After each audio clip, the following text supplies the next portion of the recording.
next subject is workforce without boundaries. Well, ladies and gentlemen, India's workforce is no longer confined to the bustling metros. Yes, ma'am. Okay. All right. Yes, yes. Ladies and gentlemen, can we please, so may I have your name, please, here, if I can invite you on stage.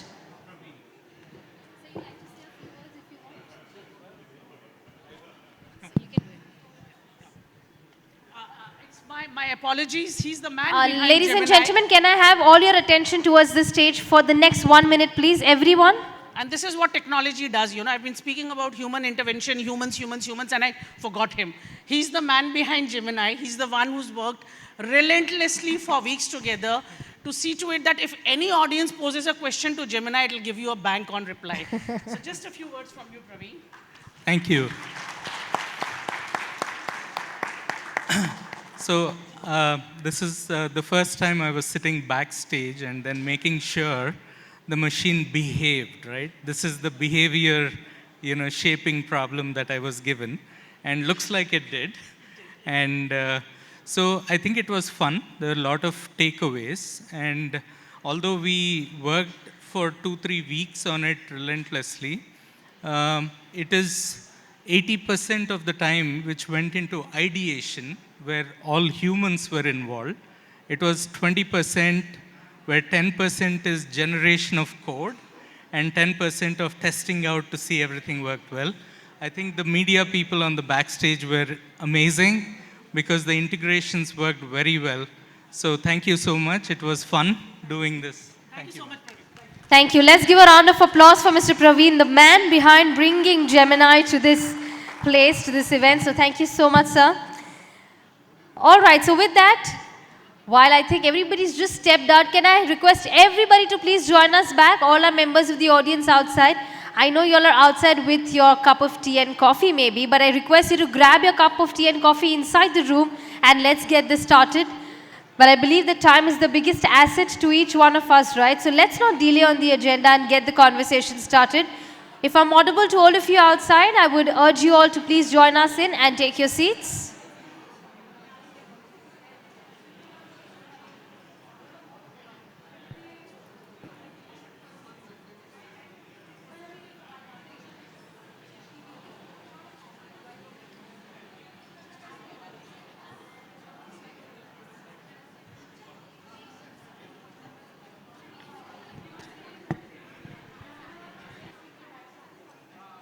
Well, we did have a fantastic experiential workshop that was followed by another panel that are we truly ready to be led by humans and machines together. But what we look forward to next is a panel discussion that will deliberate on workforce without boundaries. And of course, another panel that will, the finale panel that will talk about the skills horizon, reskilling at scale for India at 2030. So I'm sure these are two very important panel discussions. Urging everyone to quickly join us in and take a seat because the speakers are right here waiting to join us on stage and get the conversation started.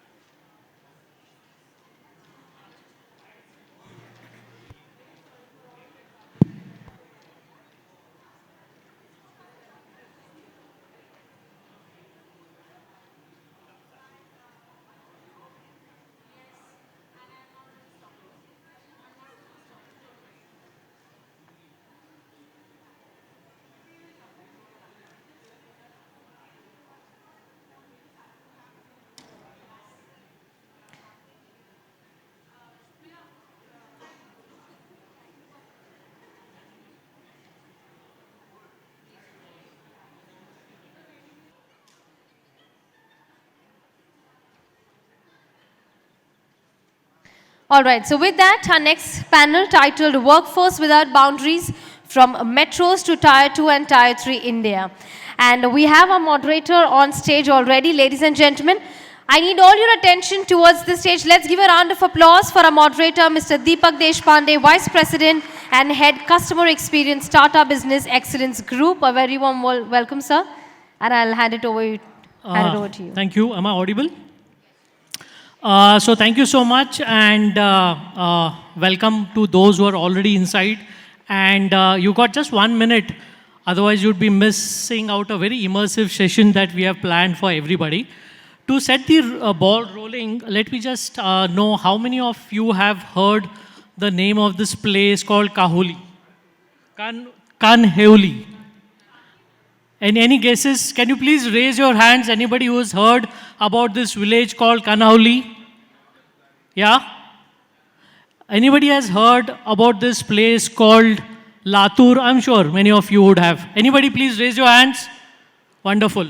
Anybody has, and I'm sure all of you have heard about it, place called Surat? Wonderful. So great. So today we have not just speakers, but champions who are coming from these places. Actually, Kanhauli is a small village in UP, and very happy and privileged to invite somebody on a stage who is a very dear friend, an Arjuna Awardee winner, a Dronacharya Awardee winner, and he is the chief coach for the archery team of India. So please put your hands together to invite Sanjeeva. Please come in, Sanjeeva.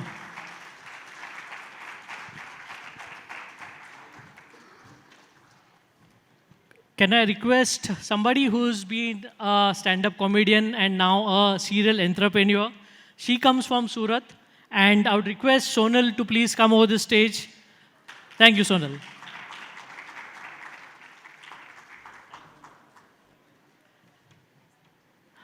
Now I would request Dr. Milind Kamble, who's the founder of Dicky, to please come over the stage.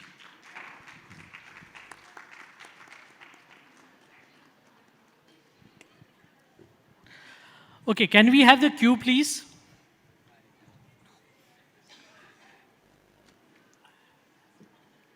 Great. So, once again, a warm welcome. We also have Dr. Kamble, who is also a Padma Shri. So, I'm really privileged to have so many stalwarts over here on this space to kind of speak about this topic. And I think when we are looking at this session titled the next horizon, we are basically speaking here about Viksit Bharat, which is basically 2047, where we would all want our nation to be a developed nation, right? And to do that, this development is not going to happen only in Mumbai's or the metros. It's going to happen in the deep interiors of our nation. And when you're talking about workforce beyond boundaries, these boundaries are not geographical boundaries, physical boundaries, but more of mind space boundaries or mental boundaries which we need to surpass. And that's where we thought we'll take an analogy from sports and then build onto it. And it's quite unique that most of our talent, now you would have realized, be it any sport that you take, we have champions who are not coming from metros. Yeah. Earlier we used to have the cricket team, people from Mumbai, Chennai, Bangalore, Kolkata. Now you have players coming from all over. So as HR professionals, HR folks, how do we ensure that we go beyond the metros, beyond the boundaries, beyond the cities, not for getting the talent from a labor arbitrage perspective, but look at talent, look at champions who are going to create the future of India. So I think that is very important to know, relate, and this is something which is already happening. And 2036, where we are planning to have the Olympics, the first Olympics in India, significant amount of work has happened.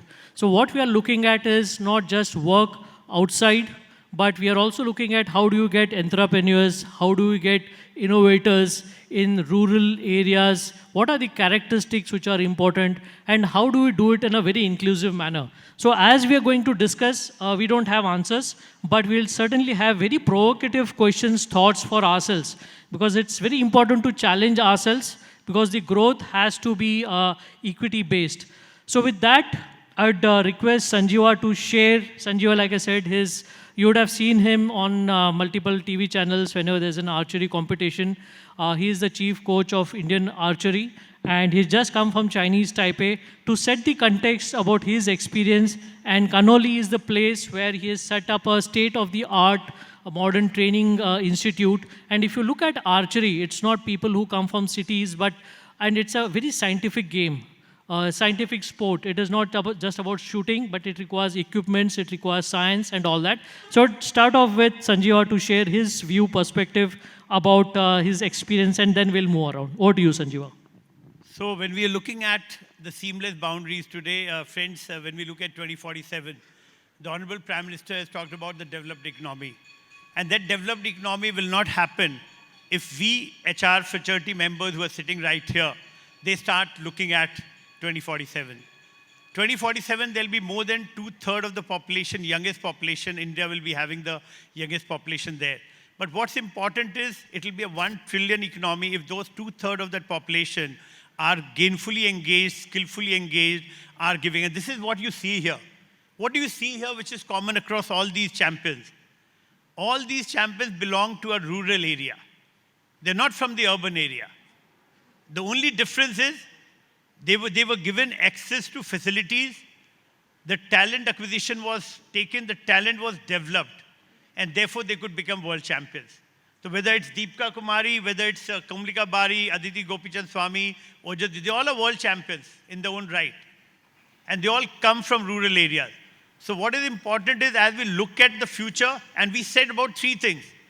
Boldly, HR should take steps which are bold, steps which are futuristic, and steps which are experience or interactive or oriented. See, so what's happening here?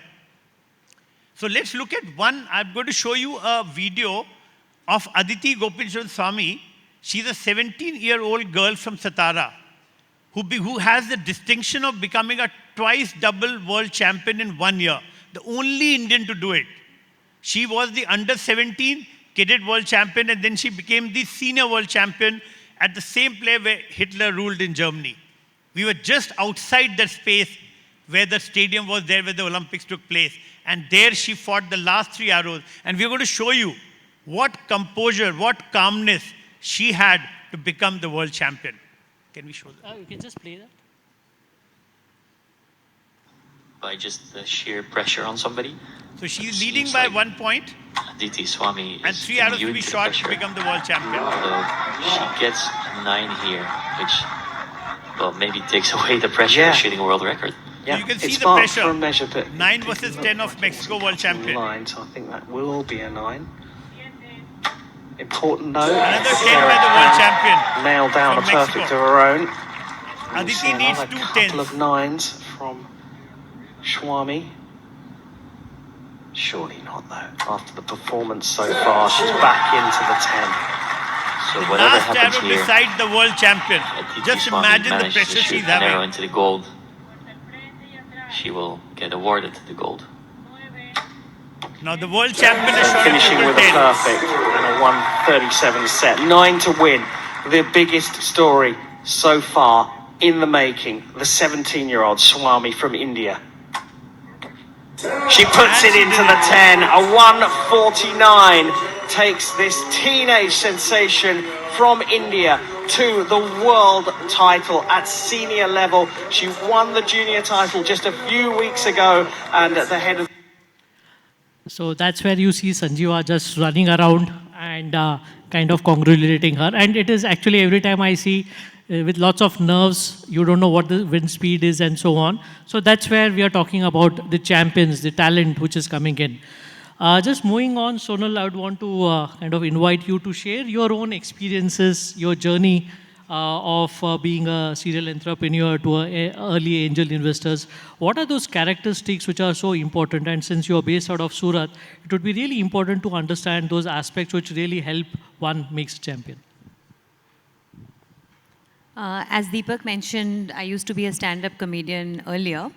So I request all of you to take everything that I say with a fistful of humor. But quickly on my journey, some people call it serial entrepreneur, some people call it confused. So you can decide what it is. But I used to be an investment banker, worked in Bombay for about 10 years.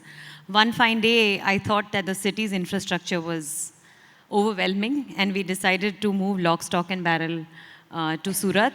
Most difficult decisions of our life. I went there and I said, you know, I have no friends. And there was no co-working space in Surat. My husband likes to say that that was the most expensive way of making friends. I started the first co-working space in Surat. Then, wanted to start investing my own capital. By some figment of my imagination, I thought I was rich enough to start investing in other people. Thankfully, that churned into a very virtuous cycle, and some of the bets played beautifully. And then I started my own investment banking practice from Surat, which looks very unlikely. Now looks great, but I can assure you that it was an extremely uphill task. And which is why I say that, oh, by the way, I missed a chapter of my life where, like I said, moonlighted as a stand-up comedian for about 5 years.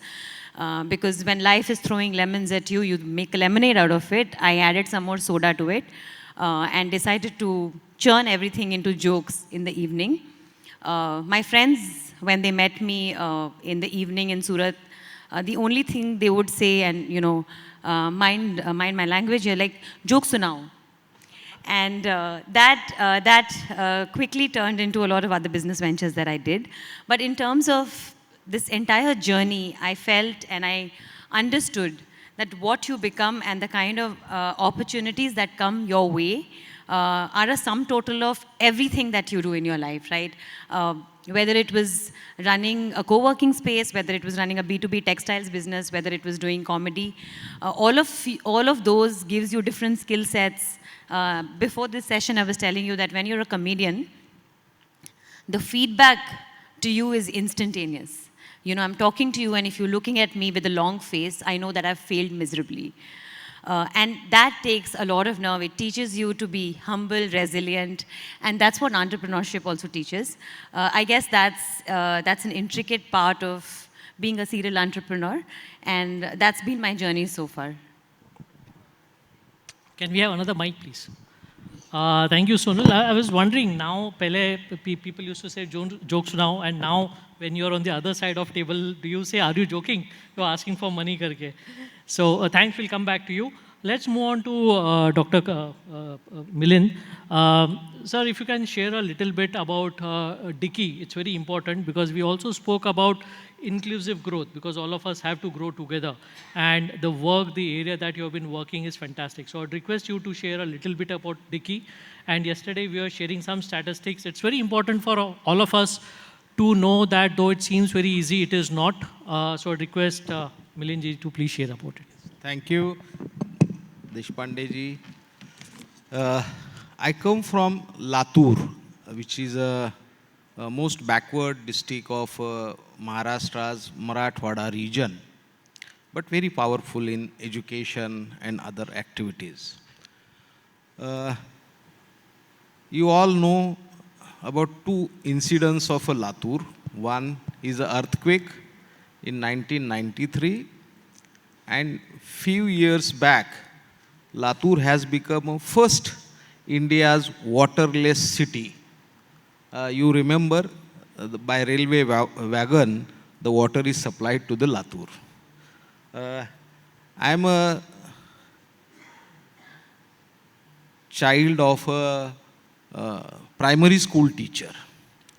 My education from all rural India, and then I come to semi-rural Latur, and then semi-rural to Nanded, and graduated from there, civil engineering. And after that, I migrated to the Pune. The migration, a very big tool for the empowerment, for the progress. So, and from there, I worked in a different companies 4 years, and then I started my own enterprise. And after doing that, I decided to work for a community for the economic empowerment, and I decided to set up a chamber called Dicky, Dalit Indian Chamber of Commerce and Industry, established in 2005 in Pune. And we have completed 20 years of its glorious journey, where we achieved so many milestones. the very first, we were working for the marginalized scheduled caste, scheduled tribe communities, which constitutes 25% population of India. And the trend in the community is to go for jobs only, which is in Indian community mostly the trend is to go for a government jobs or any other jobs. And basically through reservation is available, so to acquire a reservation and to go into the government services. But we changed the mindset. And first in 2005, we have given a slogan, be job givers, not job seekers. This is our slogan. Now everybody is using that in a different way, be job creators and this and that. So through that and developing business leadership among marginalized communities, SC, ST, we started working with corporates, we started working with government, and we changed the lives of lakhs of youth in this country, creating an ecosystem to support these sections of the society where everybody knows an entrepreneur. I'm an entrepreneur. So each and every entrepreneur, they are in search of assured market. So we created some market for them. Then money and mentoring, all these three support system we created. But apart from that, we are working with the corporates also, and the best example of social inclusion and financial inclusion, which created by Tata Group, which is a TAP, Tata Affirmative Action Program. While working with a Tata Group, Mr. Muthuraman and myself, we worked very hard to creating this. I visited all Tata establishments and plants across India, right from Mithapur to Jamshedpur, and from so many places visited. And through this initiative, we included near about 1100 SC, ST entrepreneurs in the supply chain of different Tata groups. So this initiative of Corporate India for inclusion, for the economic empowerment of this scheduled caste and scheduled tribe community, which is very important. And for that, the HR fraternity of a Tata Group and whatever we are working as a CII co-chair, Affirmative Action Task Force, whenever we interact with the member companies of a CII, they are all convinced about this affirmative action for a supplier diversity. So this transformation of a 1 million Kamle who born in a Latur, who migrated to Pune and connected to the world, he got an opportunity to interact with the different people. So this transformation is happened. Though I born in a rural tier 3 city, you can say it now. So this, so you can assume this. And in 2013, I received a Padma Shri, which is the 4th highest civilian award. So why I am narrating this story? Because I come from a Latur, okay, from a tier 3 city. And this journey of one rural boy, when he comes to Pune and reach to this level. So the real talent of India, which lies in the rural India, in a tier 3 cities, tier 2 cities, which need to be harnessed. This is a message to the HR community, fraternity. Thank you, Milind ji. A huge round of applause. Please, kanjusi mat karna. It's very important. Thank you. And another thing which I got to know is Dr. Milind himself refused to take a reservation, and not only for him but his daughter as well.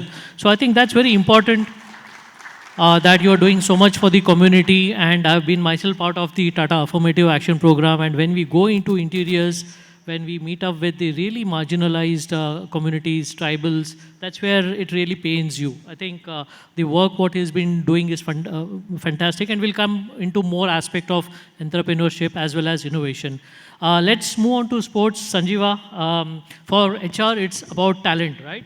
But we all go across to find the best person. And I remember way back in, I think, 2008-9, when we were doing an assessment, we went and I tried a bow and arrow, then you taught me. So how do you search for talent, and how do you make those champions? And what are those learnings that all of us over here can inculcate those? And how do you break those patterns of looking at a JD, looking at this thing? If you would have followed the same thing, I'm sure by now we'll never have a champions like we just saw. Your ideas, thoughts on that? One thing which is very, very important for all the HR fraternities that are they giving them access, or they are giving them exposure and opportunity. These are three things which are required for any individual in a rural area. When you look at the tier 2 and tier 3 cities, it's not that they lack, they only lack facilities. It's not that a girl or a boy in a KG class in a rural area versus a KG class urban is different. The only difference is he gets an opportunity, he gets exposure, which they don't get. So what is important for the HR fraternity, I'll request is that they need to look into the future. Future is not 4 years. And that's what I'm going to talk to you about. Future is all about next 12 years. So when we're looking at 2047, when Government of India, our Honorable Prime Minister is looking at 2047 as a developed economy, that developed economy cannot happen if all our HR fraternity members, through their CSR, I'm not talking about, they all have, all the top companies in the country, and the government is making enabler that the CSR arm of each company can help to provide skillful, they can build bridges between the hub and spoke model in the district level centers, where these boys and girls can get training and they can further be inculcated back into systems. So what I'm doing here, along with the CSR partners, whether it's Indian Oil, ONGC, SBI, Axis Bank, we're all working towards creating a 12-year pipeline. So now I'm training boys and girls from 6 to 12 years, and then training them for the 2032 Olympics. The world is only looking at 2032 or 2028. But then, as we talk about future, future is all about when we start looking 12 years in advance. Because the world is looking, because if you look at today, every child who is, whether it's in Korea, Japan, USA, UK, the people who are going to win medals in 36 Olympics are who? Statistics has shown that 75% of the medals are won between age group of 16 years to 24 years. And only 25% medals go beyond 24 years. That means the boy or a girl who will be in 2036 Olympics at the age of 18 to 24 is today from 6 to 12 years. That means when I had a meeting with the Secretary of Sports, what I said was, today you are creating a level playing field. That means the child is entering India in a KG, upper KG, class 1 and 2. He's entering Japan, China, Korea, France also in the same class. The difference what is going to come is, which country is going to create that enabler in class 1 and 2 to give him exposures in football or rugby or handball or netball or archery? Because that is the foundation is laid there. You know, that is what we need to learn from our education system. And I have just taken a copy from education into sports. If education prepares, it takes 12 years to prepare an engineer, you can then only appear for the exam. Why not in sports? So if you can start training at 6 years, because by the time he's 12, and it is scientifically proven that 5 to 9 years are the time when a boy or a girl learns the most. You can teach him 10 languages and he or she will learn. So important is building the foundation. That is, the talent acquisition has to be done, and then the person has to be groomed. Can HR fraternity take a look at that? That, okay, can they develop in the various tier 2 and tier 3 cities such model centers where the people could be skilled in the area in which they require the manpower, so that the boy or a girl is trained through the system at the tier 2 and tier 3 level, and then he or she can go back into the engineering, medical, or any other, or maybe ITI, through that moving into the work. So they could be different levels. So that is what is important.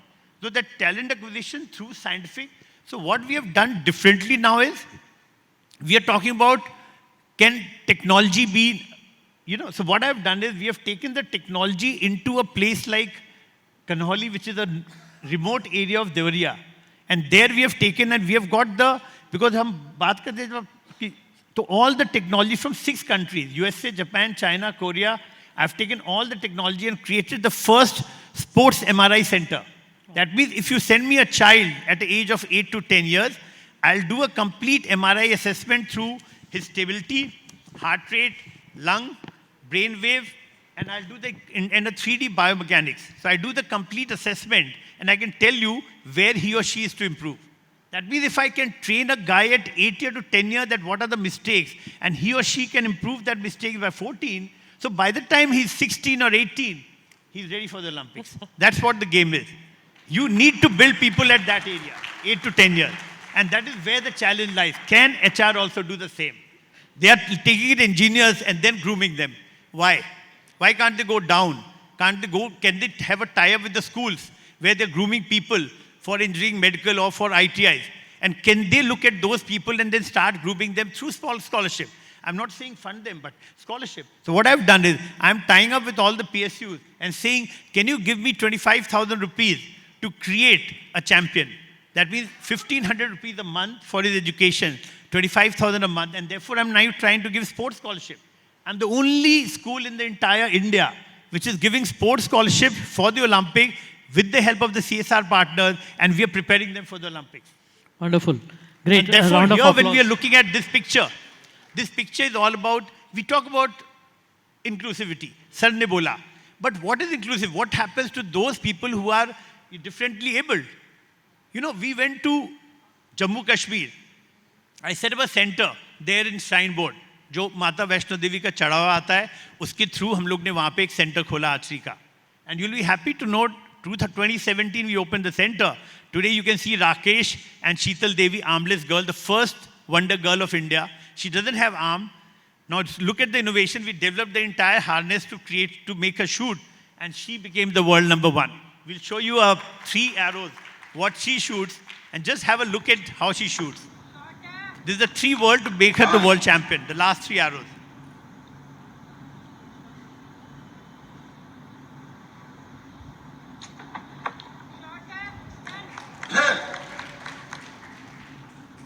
And she's using a leg and a harness which we have made for her.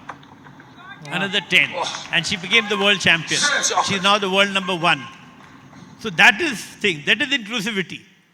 How are you able to create pathways for those differently abled? And I'm thanking Indian Oil, because with the help of Indian Oil, I'm going to create the first rural para center in the world, which is getting inaugurated on 26 January. For all those para archers, they become Olympic champions. So that is inclusivity, and that is what we are looking at.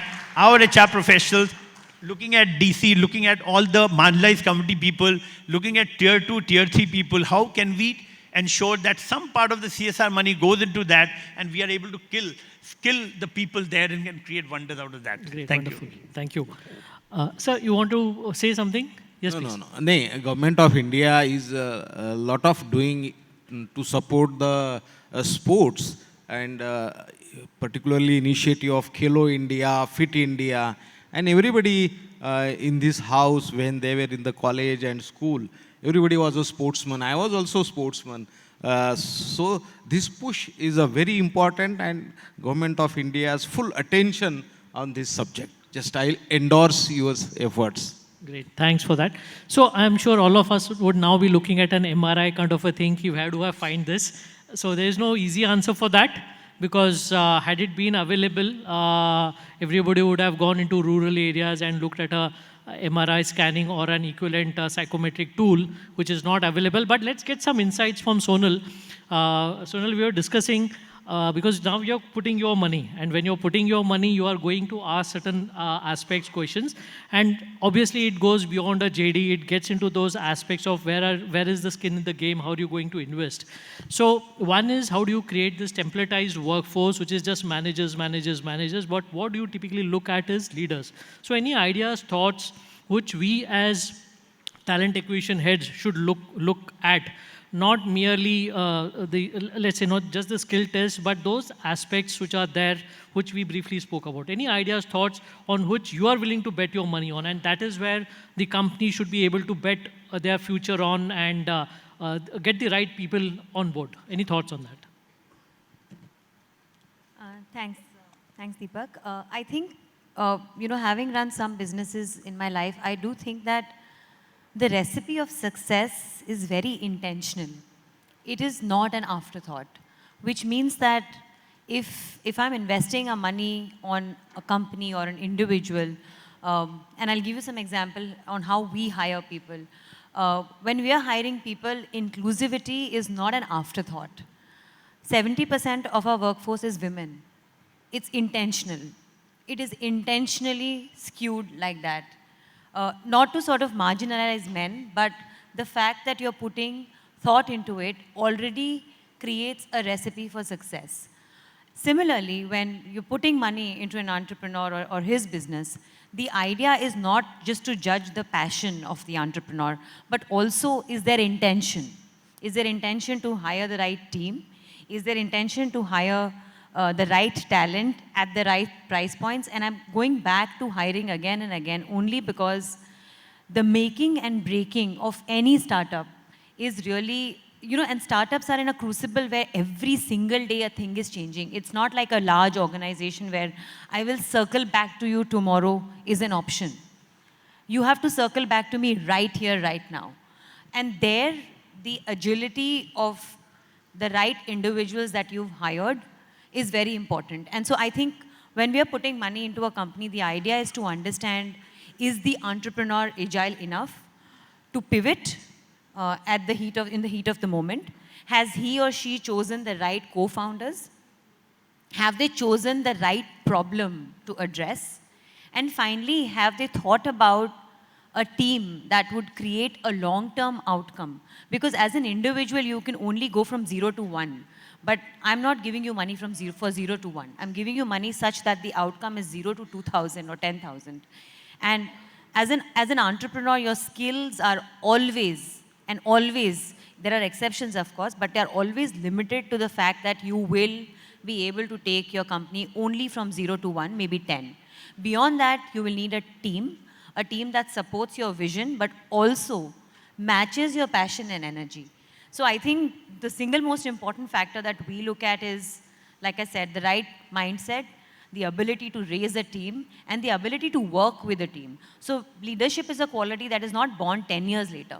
It is born today. And if you have it in you today, then, like I said, you have the right intention to get the success.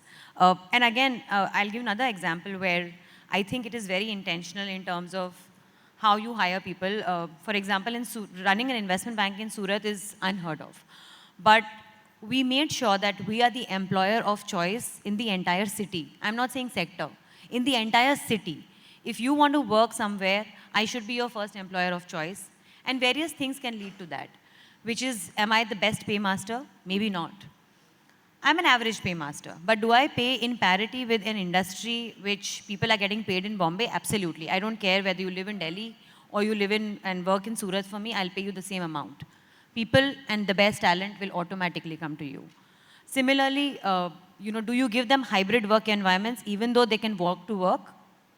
Absolutely yes. And therefore, they will come and work with you. This is an osmosis that we learn from bigger cities, that okay, in a Bombay or a Delhi, this is applicable, and can I get it back to Surat, even though rest of the employers are telling, no, you have to come on a Saturday and work, right? We are not saying you come on a Saturday and work. We are saying, okay, even if you want to work from home for a day, you do that. And I think tier 1 cities need to do a reverse osmosis from tier 2 cities, where tier 2 cities are a microcosm of, there are no HRs in tier 2 cities. Most often they're not. Of course, in larger organizations they are, but the HR is your business owner. And that community or the micro community makes sure that if you are in trouble, they will look after you. They will, ask about your mother or your friend or whoever. And, I feel like that empathy is sort of somewhere lost in a larger ecosystem of tier 1 cities. And like we've learned and become the best employer in a tier 2 city, learning from the osmosis of a tier 1 city, can there be a reverse osmosis? And tier 1 cities learn from how tier 2 cities keeps communities and employers so cohesive, who joins you on day 1 and leaves you when he's actually retiring. So that's my limited point of view. Yeah, I think wonderful thoughts. I think it will be worth an experiment to kind of go back to our recruitment mechanisms process and see what are those elements which Sonal just mentioned about. We get a tick on those. most probably we would be focusing more on the process part of it, but the passion, the purpose is something which probably we are just living it out. But great insight, Sonal. Let's move on, Kamleji. Any thoughts on entrepreneurship and innovation? Because you did move across the country, and how innovation is shaping up in rural hubs, and what is being done. I know the entire story about the helmets which was there. Any other stories that you can share, which all of us can understand it, experience it, and then put it as a system in next 2, 3, 4, 5 years as we progress? Actually, to harness the innovation from marginalized community, we are working with the Ministry of Social Justice. They come up with a scheme called ASIM, Ambedkar Social Innovation and Incubation Mission, to create 1,000 tech startups among scheduled caste. So just we announced this initiative, and we invited the innovations from these youngsters, from the community youngsters. So we received 1,100. So then we had finales.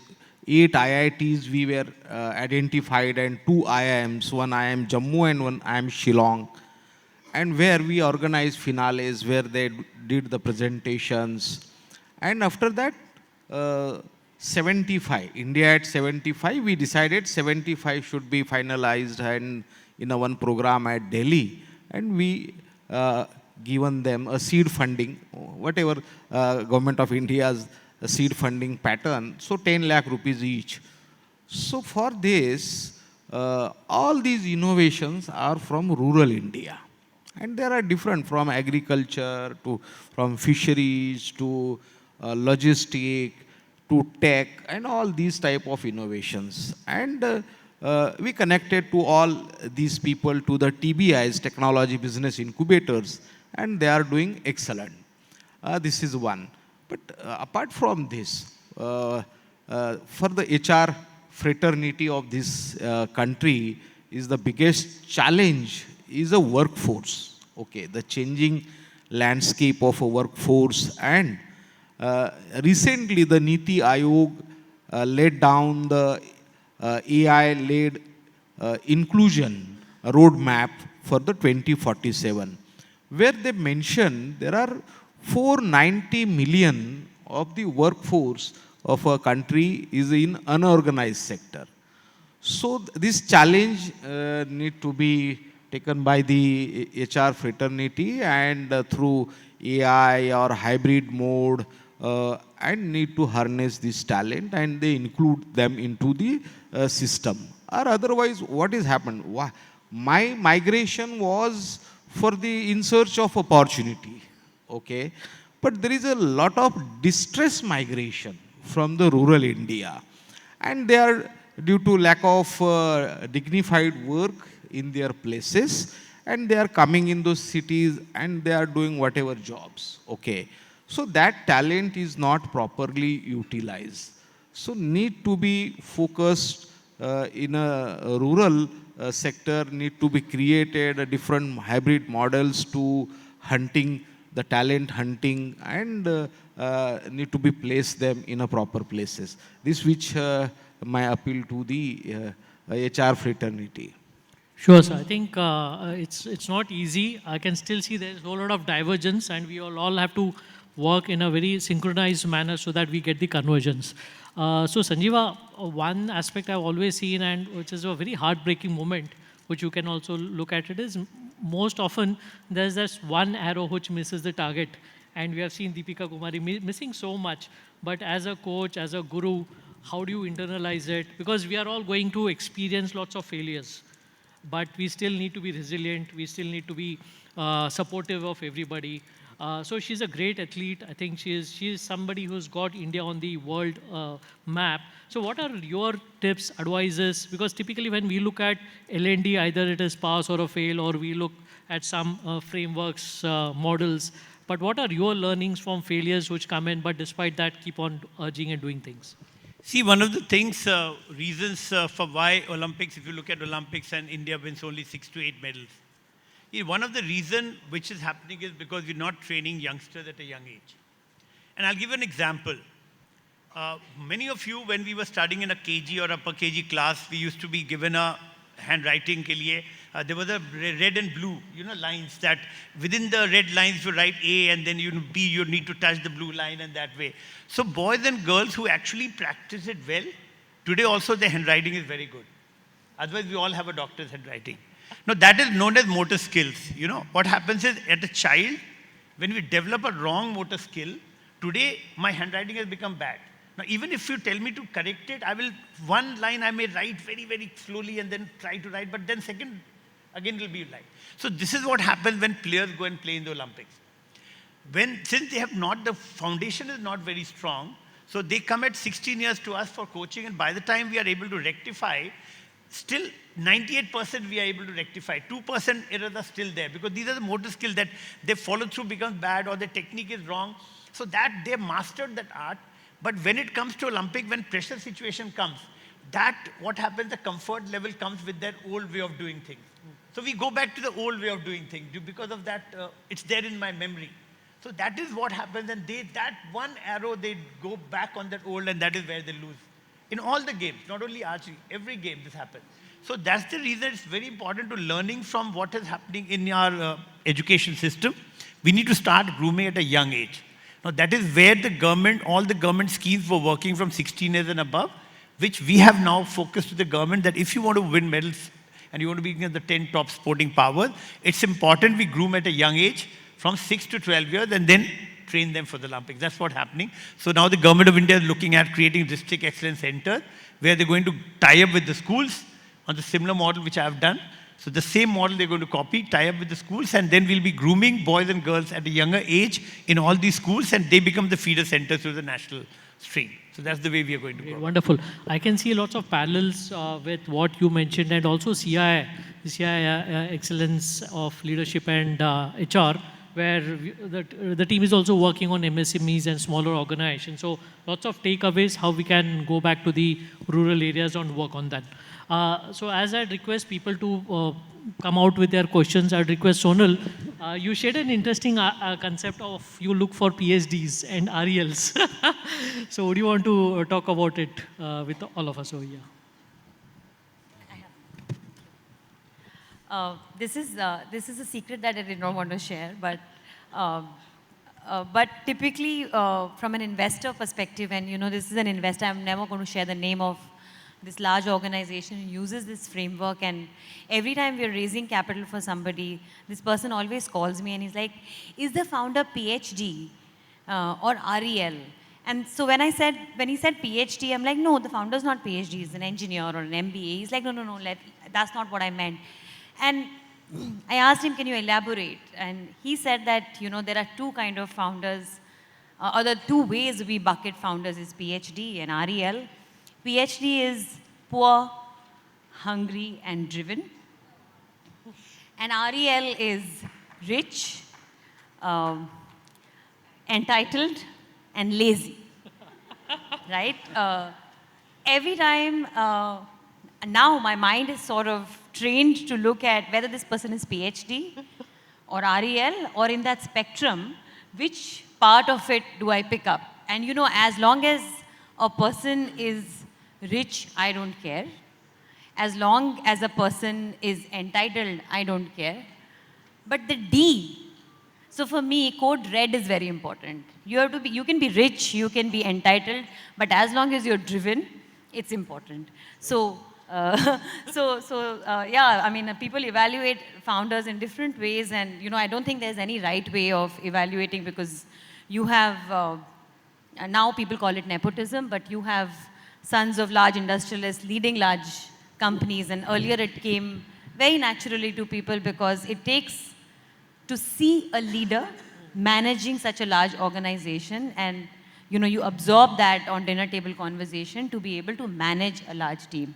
It is not a coincidence that the sons and daughters of large entrepreneurs or big entrepreneurs are able to do that with a lot of ease. And that's a muscle memory, like you said, they learn young. And that is learned on dinner table conversations. And so we are completely okay to fund somebody who's rich and entitled because he's known or she has known how to dream big. But at the same time, if you're poor and you're hungry, then you will be driven. The D comes automatically to you. So I don't think on that spectrum it is very easy to judge. But like I said, the D driven becomes the North Star on how I'd like to put my money. What Sonal is trying to say, we also see when I look at champions, when I'm training people, two things are very, very important in life. One, he is to be driven. But the second, which is very important, is the learning ability. If a person has a learning ability, you can train a person into whatever. But if that person doesn't have a learning ability and he's not driven, so both are very, very complementary to each other. You got to be driven and you got to have the learning ability. And third is the innovation part, which can be generated, which can be trained. But these two are very, very vital. Wonderful.